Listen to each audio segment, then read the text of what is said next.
তার দায় থাকবে মমতা বন্দ্যোপাধ্যায়ের উপরে। শুভেন্দু অধিকারী বলেছেন মমতা বন্দ্যোপাধ্যায় যে প্রথমের জবাব এবং শুভেন্দু অধিকারী কথা বলছেন ঠিক বলছেন, একটা সমাজ নিয়ে আপনি কথা বলছেন, তারা যদি আন্দোলনে নামে সবাই বলছি শুধু মুসলিম সমাজের কথাই মমতা বন্দ্যোপাধ্যায় বলছেন। দেখুন, আপনি যদি বলেন মুসলিম সমাজের কথা বলেছেন তাহলে আমি মুসলিম সমাজের মতো করে উত্তর দেব। আগে আপনি ঠিক করেন কাকে বলেছেন, কাকে বলেছেন আপনিও বলেন। শুভেন্দু অধিকারী তো বারবার তো সরাসরি সম্প্রদায় বলছেন। আমি প্রথম বলবো মুসলিম সমাজকে, আমার ধর্মীয় বিশ্বাস মুসলিম, ইসলাম ধর্মের আমি অনুসারী। এই প্রসঙ্গে ক্রমে আমি একটা কথা বলবো যে মুসলিম সমাজের মানুষের উদ্দেশ্যে আমার বার্তা, মমতা ব্যানার্জির এই কথাই কেউ গ্যাস খেয়ে যাবেন না, আমি অনুরোধ আপনাদের কাছে করব।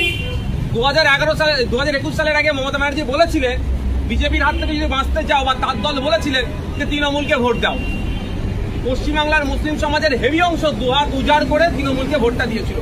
এখন দায়িত্ব তো মমতা ব্যানার্জি, তিনি রাজ্যের মুখ্যমন্ত্রী, তিনি রাজ্যের স্বরাষ্ট্রমন্ত্রী, তিনি সরকারের প্রধান।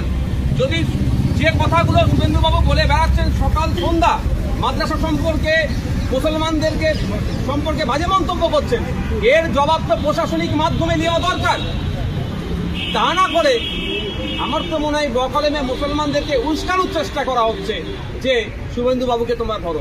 আমরা শুভেন্দুবাবুকে ধরার আগে আমরা ধরবো রাজ্য সরকারকে, আমরা ধরবো স্বরাষ্ট্রমন্ত্রীকে রাজ্যের, আমরা ধরবো পশ্চিমবাংলার সরকারের প্রধানকে। আপনি 2021 সালের আগে বলেছিলেন যে বিজেপির হাত থেকে বাঁচতে গেলে আমাকে ভোটটা দিতে হবে, আমরা বিজেপিকে রুখবো। বিজেপিকে রুখার জন্য আপনাকে যে মুসলমান ভোট দিয়েছে সেই মুসলমানকে সকাল সন্ধ্যা বিজেপি আর শুভেন্দুবাবু গালাগালি করছে, বাজে মন্তব্য করছে, তার বিরুদ্ধে আপনি আইনত ব্যবস্থা না নিয়ে আবার বকলেমে তাদের মুসলিমদের খেপিয়ে তোলার চেষ্টা করছেন কেন?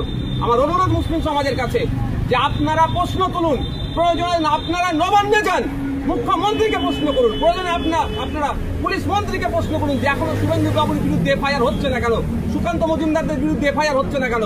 আপনাদেরকে রাস্তায় ঠেলে দিয়ে না ধর্মীয় দাঙ্গা লাগাবার যদি কেউ অপচেষ্টা করে সেই ফাঁদে আপনারা পা দেবেন না। গণতান্ত্রিক প্রক্রিয়াতে যান, গিয়ে জিজ্ঞাসা করুন।